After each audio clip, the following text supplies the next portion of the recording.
मार दी। देखिए, नीतीश कुमार जी पहले भी आदरणीय थे, अभी भी हैं और आगे भी रहेंगे। और हम लोगों का तो मुद्दा था कि रोजगार मिले, नौकरियां मिले, निवेश बिहार में आए, बिहार का विकास हो, ये हम लोगों का मुद्दा रहा है। और आप लोग सब लोग जान रहे हैं कि आज हमने सुना है कि क्रेडिट लेने की बात उन्होंने कही है, तो कोई क्रेडिट क्यों ना ले। हमारे 79 विधायक हैं और उनके जो विधायक हैं वो 45 हैं, मंत्री हमारा है, विभाग हमारा है, तो हम क्रेडिट क्यों ना लें।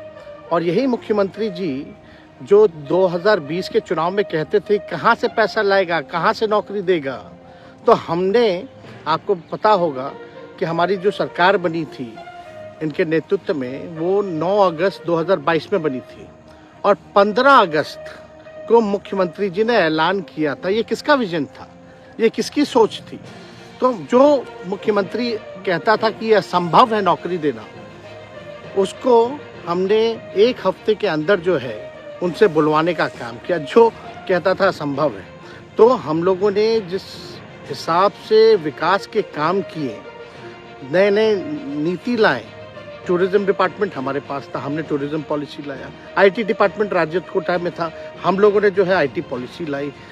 और भी कई जो पॉलिसीज़ हैं हम लोगों ने लाने का काम किया। स्पोर्ट्स पॉलिसीज़ हम लोगों ने लाने का काम किया।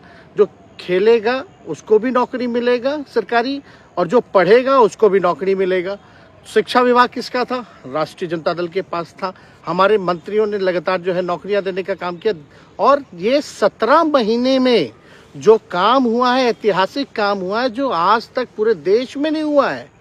और ये भाजपा और नीतीश जी की तो सरकार 17 साल भी रहे, तो 17 साल बनाम 17 महीने जो काम हुआ, एक विभाग में वर्ल्ड रिकॉर्ड बनाने का काम किया। एक विभाग ने एक दिन जो है 70 दिनों के अंदर जो है 2 लाख से भी ऊपर जो है हम लोगों ने नियुक्तियां पत्र वितरण करने का काम किया। ये ऐतिहासिक काम है, किसी भी राज्य में नहीं हुआ। और अब तक हम लोगों की सरकार ने लगभग जो है, जो गवर्नर ने भी जो स्पीच दिया अभी 26 जनवरी को, तो 3.5 लाख से ऊपर की बात कही उन्होंने, नौकरियां दिया। तो किसके राज्य में हुआ, किसका विजन था।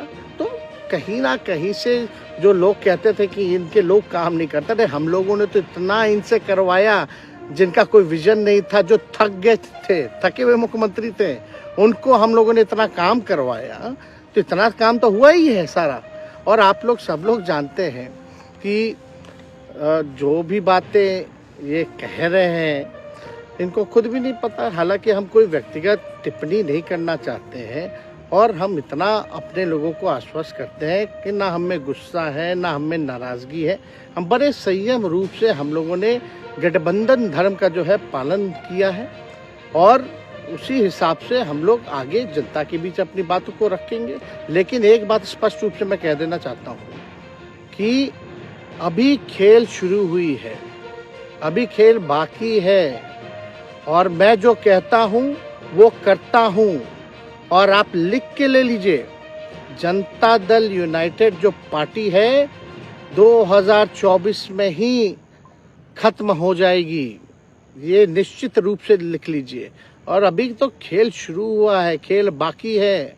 अभी इन लोग जो भी करें, लेकिन मेरा स्पष्ट रूप से मानना है कि जनता हमारे साथ है और हमारा साथ देगी। और हम तो भाजपा के लोगों को भी धन्यवाद देते हैं, शुभकामनाएं देते हैं। चलो, जनता दल यूनाइटेड को अपने साथ लिया।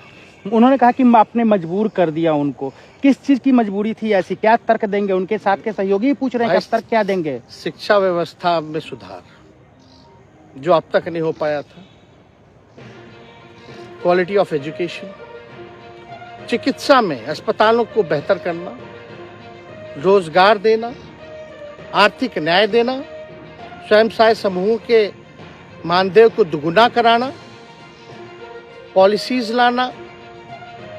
तो इससे सोच रहे थे कि भाई ये नौजवान है, हम इतने साल से मुख्यमंत्री हैं, अब तक ये काम 17 सालों में भाजपा के साथ डबल इंजन में रह करके नहीं कर पाए, और ये डिप्टी सीएम होकर के इनकी राजद के मंत्रियों ने इतना काम कर दिया। तो ये पच नहीं रहा होगा। आपका क्या रह गया इस सरकार में जो आपने 10 लाख की अभी- वादा किया, अभी- किस किस डिपार्टमेंट अभी- में बाकी रह गया जो आपने नहीं कर पाया? लगभग हर जगह निपा लिया है। और हम आपको बता दें, पिछले 2 कैबिनेट से पब्लिक हेल्थ कैडर का फाइल इन लोगों ने रोक रखा है, जिसमें लगभग 1 लाख से भी ऊपर नियुक्तियां हैं। हम लोगों ने पास भी किया सारी चीजें, लेकिन ये लोग कैबिनेट में नहीं आने दे रहे। 2 कैबिनेट से नहीं आने दे रहे। चाहे आशा वर्कर का भी है, ये भी आने वाला है जल्दी। तो हम लोग तो देखिए काम में विश्वास रखते हैं। हम लोग तो रात रात भर घूम करके छापा भी मारने का काम किया है। कहीं कमी हो तो उसको दुरुस्त करने का काम किया है, ईमानदारी से काम किया, धर्म निभाया। लेकिन अभी तो खेला बाकी है। आज भले ही लोग ओथ ले लें, लेकिन कितना दिन ये लोग रहेंगे, इनको कुछ नहीं। जनता के बीच में आप क्या कह कर जाएंगे? क्योंकि आपने बड़ा सही, आपने जैसा ने कहा कि संयम बरते, आपके तरफ से अभी तक कुछ नहीं कहा गया, सरकार गिर गई, तो अब आप क्या कहेंगे? क्योंकि लोग तो आपसे उम्मीद लगाए रखे थे। सरकार हम लोगों ने बड़े उम्मीदों के साथ बनाया था, और किस उद्देश्य के साथ बनाया था वो नीतीश कुमार जी ने आपको उस समय बताने का भी काम किया। ये गए हैं, इन्होंने इसकी हत्या की है, तो जनता इसका जवाब देगी। सम्राट चौधरी सर पे मुरेठा बांध के घूम रहे थे कि इनको अब देखिए, अब इस पे क्या टिप्पणी, पुरानी बातें नहीं, काम की बात होनी चाहिए। कौन क्या कहता था, ये क्या हुआ नहीं हुआ, अब ये तो सारा इतिहास है। लेकिन हम तो आगे के बारे में सोच रहे हैं, और आगे यही है कि खेला भी बाकी है, और हम लोग मिल करके जो है, जो विजन के साथ आए हैं, उस विजन को हम लोग पूरा करेंगे जनता के साथ। सर एक सवाल, जिस तरीके से वो विधानसभा में भाषण दे रहे थे, जहां मंच पे जा रहे थे, कुछ ऐसे एक्टिविटी थी उनको लेकर जिसके लेकर पूरा बिहार में चर्चा था। आप क्योंकि उनके साथ कैबिनेट में रहे, उप मुख्यमंत्री रहे, हर जगह आप साथ में बैठे रहे। आप तो जान ही रहे हैं, जब नीतीश कुमार जी हमारे साथ होते थे, मंच से हम लोग बातें करते थे, तो क्या क्या नहीं बोलते थे, कितना काम कर रहे हैं, ये काम हुआ। आज तक कभी नियुक्ति पत्र किसी सरकारों, बिहार सरकार ने नीतीश कुमार जी को बांटते हुए देखे थे क्या? हम आए तब ना बंटवाना शुरू किए, उसके बाद ना भारत सरकार बांटना शुरू किया। कोई ये सब भूलता है कोई? बीजेपी को क्या कहेंगे? बीजेपी ने कहा शुभकामना है बीजेपी के लोगों को, बीजेपी के लोगों को शुभकामना। इससे ज्यादा भी हम, इंडिया गठबंधन आपका टूक खत्म हो गया एक तरह से। अरे इंडिया गठबंधन मजबूत है, ठीक है, जो होता है अच्छे के लिए होता है। उन्होंने कहा था कि हम मर जाएंगे, दोबारा बीजेपी के साथ नहीं जाएंगे, लेकिन एक बार फिर से वो पलटी मार दिए। पूरा देश पूछ रहा है। इस पे क्या बोल रहा है, ज्यादा हमको नहीं कहना, इसमें जवाब जनता देगी।